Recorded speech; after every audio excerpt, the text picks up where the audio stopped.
asalin Yado TV, ku danna subscribe domin samun nishaɗi.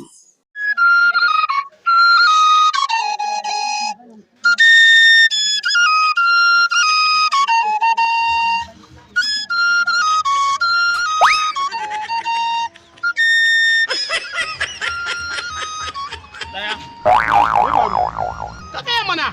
Ina jin ka, me faru? Ba za ka wuce ba ne? Akan me yasa? Yawa! Na ji daɗi da kai wannan tambaya. Alhaji ne ya ce ire-iren ku masu ƙiba. In kaga ka wuce nan sai dai in ka rame. Dalili kuwa saboda ana fasa mai interlock. Irin ku jibga da kun taka interlock sai ya fashe. Saboda shi halitte ni da zai ana wuce me faru? Ɗaya mana